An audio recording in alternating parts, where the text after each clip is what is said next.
अलवर जिले के बड़ौदा मेव में आज नई शिक्षा नीति को लेकर जनसंवाद कार्यक्रम आयोजित किया गया। कार्यक्रम में योगाचार्य बाबा रामदेव ने नई शिक्षा नीति और भारतीय शिक्षा बोर्ड के संदर्भ में अपने विचार व्यक्त किए।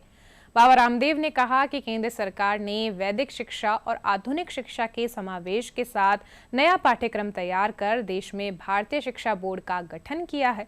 उन्होंने बताया कि राजस्थान के 150 से अधिक स्कूल भारतीय शिक्षा बोर्ड से जोड़े गए हैं। समृद्ध राष्ट्र का निर्माण हो।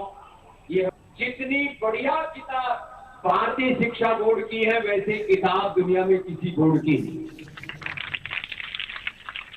आप किताब को पढ़ोगे, आधा ज्ञान तो आपको देख करके हो जाएगा, रट्टा नहीं लगाना पड़ेगा।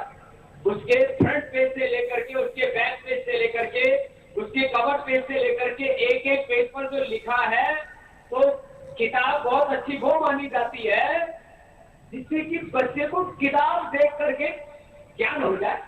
तो थोड़ी पढ़ाई तो करनी पड़ेगी, ऐसे पढ़ने पलट की बात नहीं बनेगी, तो पढ़ाई भी करनी पड़ेगी। तो भारतीय शिक्षा बोर्ड की किताबें, उसका पाठ्यक्रम, उसका करिकुलम, उसका कंटेंट बहुत अच्छा बनाया है।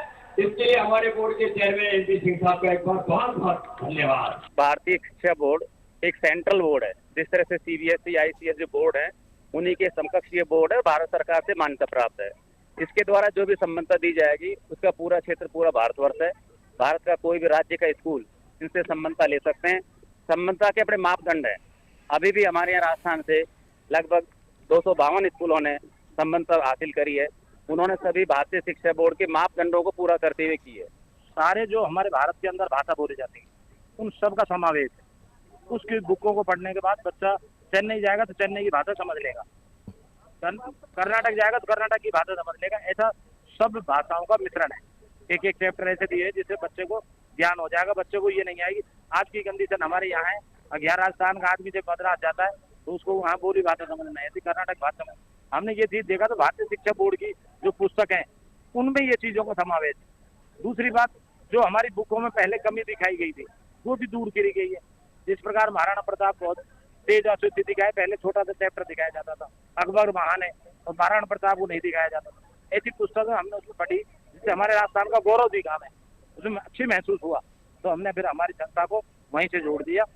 आज स्वतंत्र और एक अनुशासित जीवन जी सकेंगे और अपने जीवन में एक स्वयं का राह अपने आप ही चयन कर सकेंगे। पाश्चात्य संस्कृति के पीछे ना जा करके अपनी भारतीय संस्कृति के राह पर चल करके अपने देश को उन्नत समृद्ध बनाएंगे, अपने जीवन को समृद्ध बनाएंगे।